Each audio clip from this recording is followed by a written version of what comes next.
Hi friends, இன்றைக்கி நாம் veg kebab stick recipe பண்ண போகிறோம். வாங்க வெஜ் கபாப் ஸ்டிக் ரெசிபி எப்படி பண்ணலாங்கிறத பார்க்கலாம். அது பண்ணுறதுக்கு முதல்ல நம்ம ஒரு 3 உருளைக்கிழங்கு நல்லா கழுவிட்டு குக்கரில் போட்டு இந்த மாதிரி வேக வச்சு எடுத்து வச்சுக்கோங்க.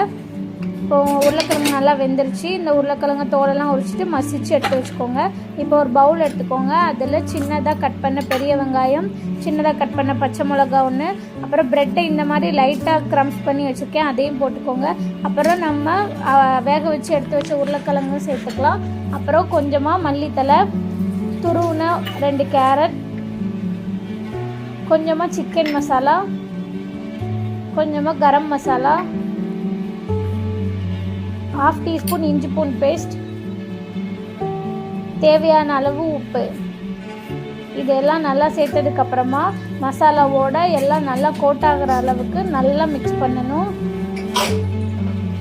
இந்த மாதிரி எல்லாத்தையுமே நல்லா ஒன்றா சேர்த்து நல்லா மிக்ஸ் பண்ணி எடுத்து வச்சுக்கோங்க.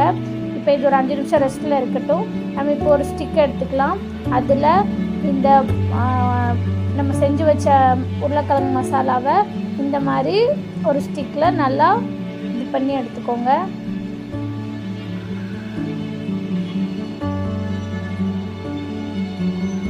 இந்த மாதிரி நல்லா ஸ்டிக்கோட வச்சு ரெடி பண்ணதுக்கப்புறமா இது ஒரு 10 மினிட்ஸ் ரெஸ்ட்டில் இருக்கட்டும். எல்லாத்தையும் இந்த மாதிரி செஞ்சு எடுத்து வச்சுக்கோங்க.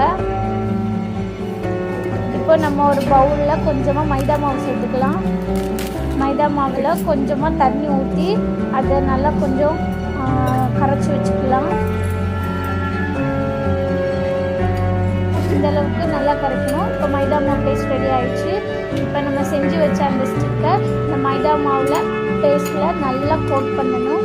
எல்லா பக்கமும் நல்லா இதாகிற அளவுக்கு நல்லா கோட் பண்ணுங்கள்.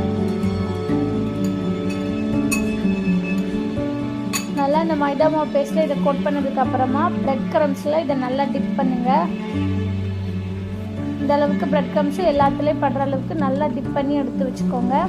எல்லாத்தையும் இந்த மாதிரி செஞ்சு எடுத்து வச்சுக்கலாம். இப்போது கடாயில் தேவையான அளவு ஆயில் ஊற்றிக்கலாம். ஆயில் நல்லா ஹீட் ஆனதுக்கப்புறமா நம்ம செஞ்சு வச்ச அந்த ஸ்டிக்கை ஒன்று ஒன்றா போட்டு பொரிச்சு எடுக்க போகிறோம். இப்போ அது ஒரு பக்கம் நல்லா பொரிஞ்சதுக்கப்புறமா இன்னொரு பக்கம் திருப்பி போட்டுக்கோங்க. அவ்வளோதான் ஃப்ரெண்ட்ஸ், டேஸ்டியான veg kebab stick recipe ready ஆகிடுச்சு. நீங்களும் இந்த வீடியோ பார்த்து உங்கள் வீட்டில் ட்ரை பண்ணி பாருங்கள். இந்த வீடியோ பிடிச்சிருந்தால் லைக் பண்ணுங்கள், ஷேர் பண்ணுங்கள். மறக்காமல் GR Kids அஃபிஷியலுக்கு சப்ஸ்கிரைப் பண்ணுங்கள். அடுத்த வீடியோவில் பார்க்கலாம். Bye friends.